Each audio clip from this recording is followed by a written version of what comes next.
So today's video is going to discuss gynecomastia. Gynecomastia is the abnormal development of breast tissue in men. It has two main varieties. The primary type of gynecomastia is breast tissue that typically develops around puberty. It is normally in response to either high levels of male hormone or abnormally high levels of female hormone, which is surprisingly normal in male puberty. Otherwise, it can be caused by oversensitivity of potential breast tissue to either of these. As a result, typically around the ages of 16 to 18, breast tissue can develop. This can be on one side or both. The main problem with this type of gynecomastia is the patients are often slim and athletic. They choose to go to the gym despite exercising diligently. They find that as they get slimmer, the breast tissue becomes noticeably more obvious. The second type of gynecomastia is as a result of significant weight gain and then subsequent weight loss. Fat tissue itself produces a form of estrogen. This estrogen can stimulate breast tissue to develop. For these patients, they notice it most obviously when they start to lose weight again, and the tissues around the chest don't slim down in proportion with the rest of them. In both cases, the gynecomastia itself is made up of a small element of glandular tissue sitting behind the nipple. This can either be the size of a fruit pastel all the way up to the size of a donut or even a complete breast. In the human body, when glandular tissue develops, fatty tissue is put down around it as padding. The fatty tissue adds to the problematic volume. If you imagine the glandular tissue a little bit like the yolk of a fried egg, then the fatty tissue sits around it like the egg white. Gynecomastia can also be as a result of three other specific but quite rare causes. The first is excess cannabis use. The breakdown product of cannabis looks very much like estrogen and can stimulate the same estrogen receptors that we've discussed. A second cause which we see reasonably often is the use of bodybuilding steroids or growth hormone. These are not always completely pure and can artificially stimulate the potential breast cells to develop breast tissue.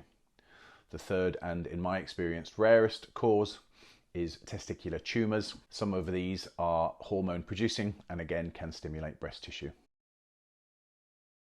When you come for your consultation, there will be a number of things to discuss. Primarily, we will discuss the type of gynecomastia you have, the size, whether it's one side or both sides, whether you have any of those three specific risk factors that we've discussed, or whether your gynecomastia is developmental or as a result of weight loss. We will discuss any medication and allergies. We will also discuss the work that you do and also what fitness activities you are interested in. These both have a relevance to your surgery, but also specifically to your recovery. If you are a weight loss patient, then we will discuss how much weight you have lost, what your ideal weight goal might be, and your other changes associated with your recent weight loss, like diet, gastric surgery, or weight loss injections. Gynecomastia surgery is typically performed as a day case, meaning you come and go home the same day. For very minor examples where the glandular element is small, this can be performed under local anesthetic. For more significant examples of gynecomastia, we often use a general anesthetic.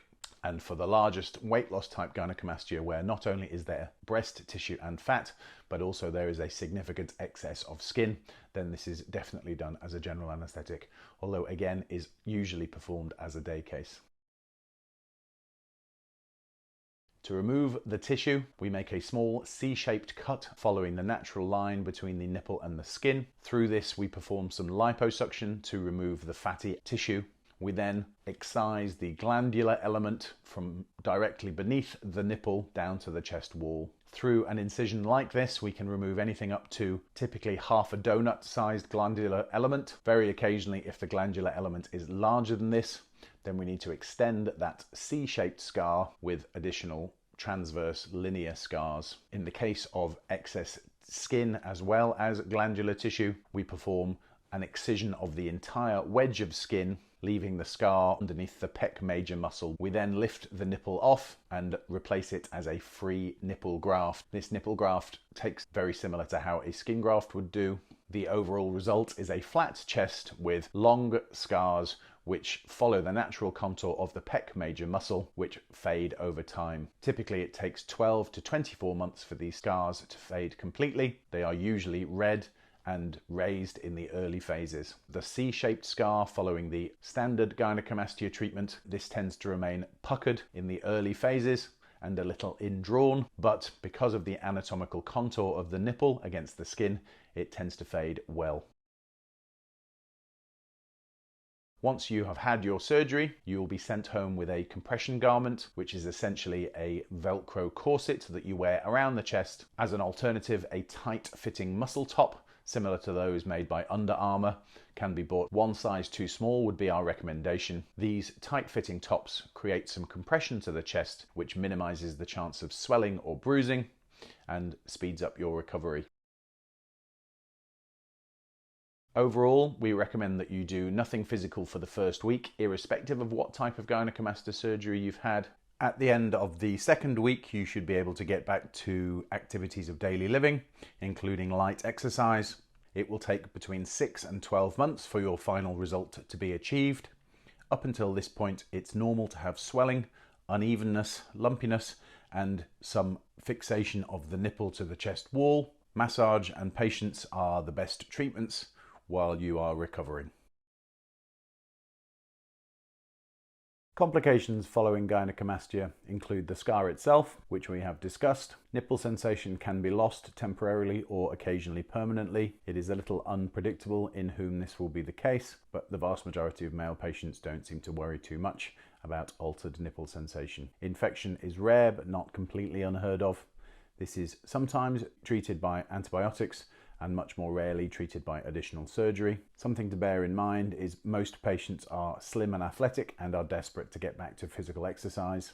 This can be a problem in the early phases because it will encourage swelling of the tissues, which will slow down the final result. Although the final result will still be obtained, but in all cases it takes 3 to 6 months at least, and sometimes longer. Something else to bear in mind is that where the glandular tissue used to be is replaced by scar tissue.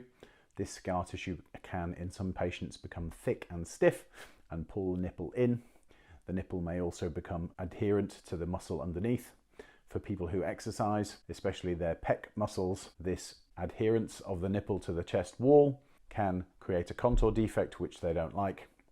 For many patients, time and massage will improve this for them, but in a small number, an additional surgery through the original scar to separate the nipple from the scar tissue attaching it to the chest may be necessary. Subtle asymmetries are not unusual, both in nature and also following surgery.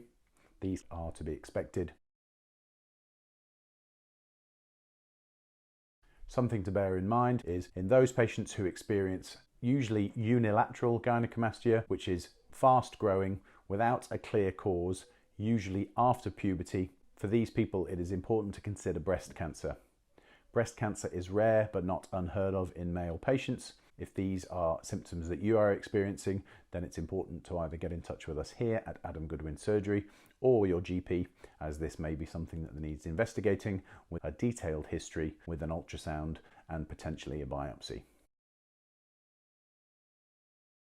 Overall, gynecomastia surgery has a high level of satisfaction in those patients who choose to have it. The scars are well hidden, and the goal of wearing a t-shirt with no obvious contour defect is very commonly achieved.